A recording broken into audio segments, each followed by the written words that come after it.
Teenagers with ADHD have a harder time understanding their emotions and how to appropriately respond to those emotions. The executive function of emotional regulation is significantly delayed in brains with ADHD. You definitely need a reliable tool for this. So I'm going to teach you a mindfulness technique called the movie screen. The students I coach tell me that the movie screen technique is a lifesaver, especially when emotions run high. I'm Annie Adjen.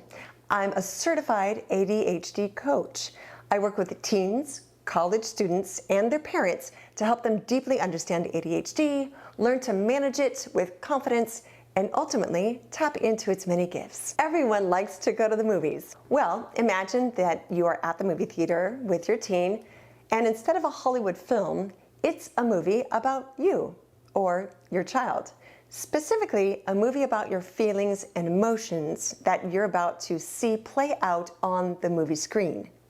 The idea is that when your son or daughter feels big feelings inside or is starting to become reactive or maybe paralyzed by emotions, have them take that feeling from their body and put it on the screen. Help them name it if possible and write that very word on the screen or see an image of the expression of that feeling on their face on the screen. They might start with sad, mad, or scared, and if they're open to it, you can help them identify more targeted descriptive words like joyful, furious, frustrated, or helpless. Then just sit there, calm and in silence, and look at the emotions. The movie screen mindfulness technique teaches kids to put the words, feelings, into pictures of what they're feeling in that moment onto the screen as they watch them from a distance. That's key. Parents, as your kiddo settles into their movie house seat and gradually extracts their feelings from their physical body onto the movie screen, then you're going to see them start to relax a little bit and be more able to regulate themselves and control themselves. This objectifying of feelings is very powerful, and it's a skill that they can learn and must learn so that they don't become consumed by their intense emotions and totally unable to manage them. Once the image or the words that represent their feelings are on that screen, now the adolescent has some distance from those emotions, and the intense feelings that are invoked in their body and brain are able to subside. Upon extracting the dizzying emotion from their body and their brain, and by observing it with a healthy separation, only then can they relax, catch a breath, take a beat, and start to evaluate what's going on with a little more objectivity. There is a large body of research that shows mindfulness helps dramatically in managing ADHD and its symptoms. Mindfulness has even been shown to reduce depression and anxiety. I would make this a focal point in your education, parents. And toward that goal, I'm about to give you 5 ways to practice mindfulness with your teenager, as well as 5 ways to get them to give it a try.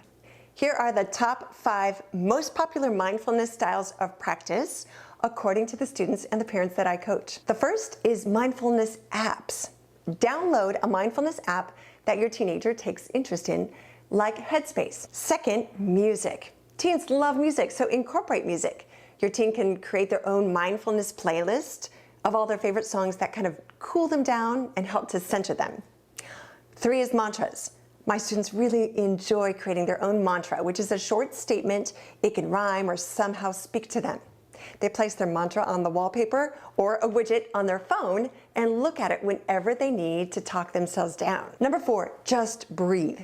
Many of my students say that taking just one intentional deep breath, maybe holding it for a couple of counts, and then as they slowly exhale, they can watch the heavy emotion come out of their body and released alongside the breath. Number 5 is practice while brushing. Number 5 is what my teens recommend when I asked, hey, how can you remind your brain to actually practice these techniques? And how did you manage to make it a habit? This is what they said. Practice the mindfulness technique for 2 minutes in the morning and night while brushing your teeth.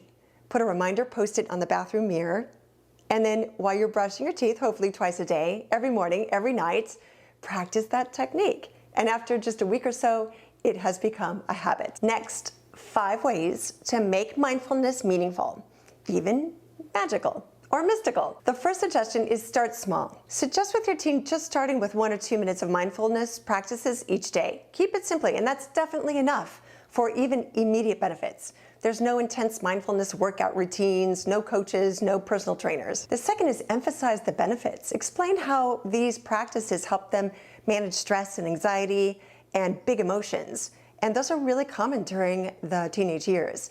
And tell them that you're hoping to give them life and stress management skills and tools rather than delivering it like it's a chore that they have to do. Next is real life examples. Share with your teens stories and testimonials from other teenagers, and especially from well-known figures who also use these practices.